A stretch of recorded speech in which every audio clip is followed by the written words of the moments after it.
a bit out of breath and had to come down a heap of stairs. They started melding together at the end. Pretty heartbreaking, I guess. Yes, but no, I'm very proud of them. They were excellent. Yeah. Can you tell us a little bit about, you know, your emotions? I really want to win, but I am so proud because we did our best at field, and heads up, yeah. It's just the beginning, it's just our first time in World Cup, so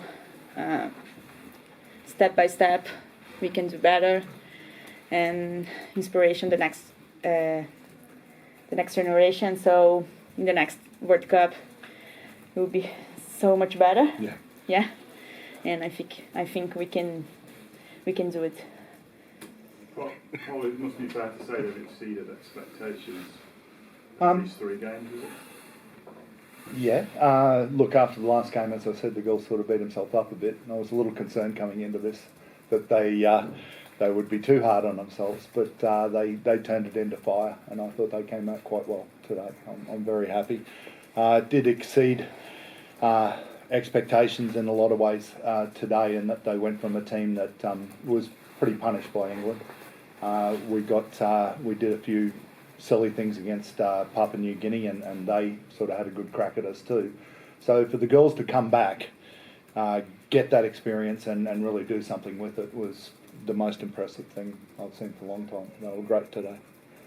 And everyone's sort of taken the team to heart off the pitch as well. How much have you enjoyed the whole experience and the way the public has really, taken to it?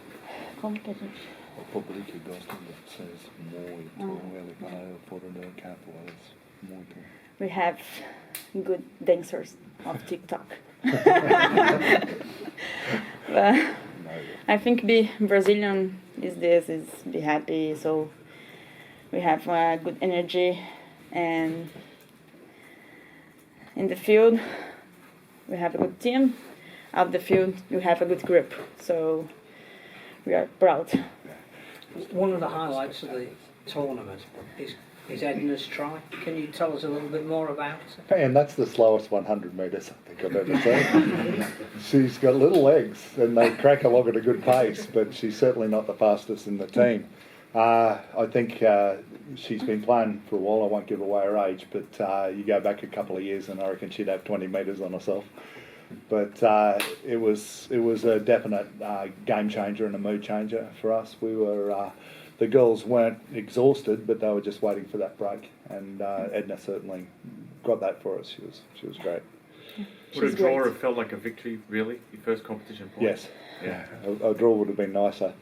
I was really hoping to get in position and get a field goal. It certainly was in my mind. In the end, I think we ended up putting a ball to dirt, but it would have been nice to play out that set, because I think it would have brought us a hell of a lot closer. But, you've got to move forward again, and I'm really looking forward to the future with this team and Brazil. I can't wait for our next head out, and Canada have already set out a challenge, and France. So we're sort of trying to tee something up. Nice way to end for Rob Bergin as well. Definitely, Rob has been a bastion. He does everything. He is the be-all and end-all of Brazil Rugby League. He's been a brilliant manager, a great support for me, good friend. He lives just up the road, believe it or not, and we only met 4 years ago. But it's a good way for him to go out. We certainly were patting each other on the back when Butch, that's a nickname of course, Butch scored that try, the 9. She's a cracker. But yeah, he was very happy with the result. Obviously, it would have been better for a win and better for a draw, but in the end, Canada are a good team. It's just 3 years now until the next World Cup. What, in terms of the team, how do you work out those 3 years, and in terms of rugby league in Brazil, what's to come in the next 3 years? I have to work out what work will let me do. But we've got people over there now. I'm going to put a few of the girls through coaching courses and get them to spread the word a bit. We're going to obviously try and get more games under our belt before the next one. A bit of sprint training for Edna. But other than that, it's really just build back as much as we can. If I can get over there 3 or 4 times in a year, I'm doing well. But we need to build people on the ground over there. I think that's the way forward for Brazil and for the sport in the country. Could I ask about how much coverage do you think in your eyes does this tournament get over in Brazil, and how much eyes do you think you've got on the prize on over in back home? I wouldn't think they'd have much coverage. Rugby league is very much an unknown sport.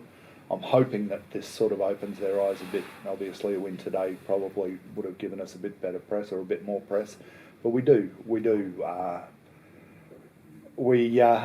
try to push that as much as we can. Obviously, get our names out. We go to local councils. We train on their fields. We take photos with them and just try to get local support and build it to national support. But as far as the game goes, they know nothing outside of soccer and probably volleyball. Thank you. Thank you. Thanks, guys. Thanks.